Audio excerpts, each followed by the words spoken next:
Now, we have some questions coming through from our Parent 24 readers when it comes to their children and transporting them in vehicles. And the one question is, in your extensive experience, how much chance does a small child have of surviving a collision without a seatbelt? The simple answer is not very much. There's a very small chance of that child surviving. For the mere reason, let's sketch a scenario. Best case scenario, actually.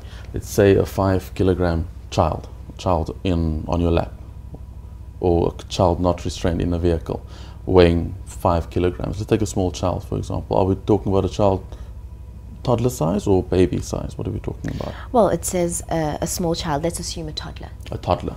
A toddler not restrained in the back or anywhere in the vehicle is, let's say they weigh about 10 kilograms. A vehicle traveling at roughly 100 kilometers per hour. That 10-kilogram child now has to factor in momentum. That vehicle hits another vehicle, comes to a sudden stop. Remember, anything in a vehicle, inside the vehicle that's not strapped onto that vehicle is going to keep moving. That vehicle stopped, but whatever's in the vehicle is going to keep moving. So that child that weighs about 10 kilograms now moves forward. Added to that the momentum and the calculation that goes with that. That child now weighs or moves with roughly the size and momentum of an object that weighs about 100 kilograms. You have to multiply it by 10. So now that 100-kilogram object is being flung around the inside of this vehicle at that speed when that vehicle comes to a sudden stop like that. That's why kids are flying through windows and windscreens. It's not just a child. You have to take momentum into account. And that's when people die, because you're being flung out of that vehicle at immense speed with an immense amount of force.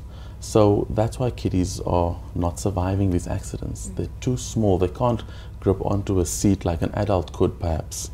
They can't control their own momentum because they are being flung at a speed and a force they are not used to. So that's why they are falling all over the side, or falling out of windows, going through windscreens and dying, unfortunately. You've actually just answered the next question that came through, which is why are children traveling in a vehicle often ejected from the vehicle in the event of an accident? Yeah, and that's they become exactly a projectile.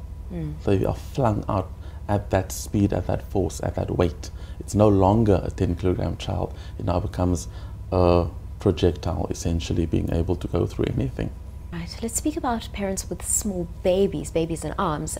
Often you hear a mother or a father saying that they would rather choose to sit in the back seat with the child and hold the child in their arms, and that's a safer option instead of putting that child in a car seat. But I see that you're skeptical. It's not true. You have to also understand that the laws of physics apply everywhere. Of course, yes. Now let's take that smaller child. It's a 5-kilogram kid or baby on your lap. You can hold them out tightly, but remember, when that vehicle stops, that 5-kilogram child now weighs 50 kilograms, or at least it tries to release itself from your arms with the force of a 50-kilogram projectile. You can't hold on to that. That's a bag of cement trying to leave you. Unless you're very strong, you're not going to be able to hold on to that child. That child will be flung from your arms, no matter how hard you hold on to it. And it doesn't account for the fact that you could injure the child by falling over it, or if you're, I'm assuming that you're strapped in. I'm assuming that you have your seatbelt on in the scenario. You won't move, the kid will. That child's going to go.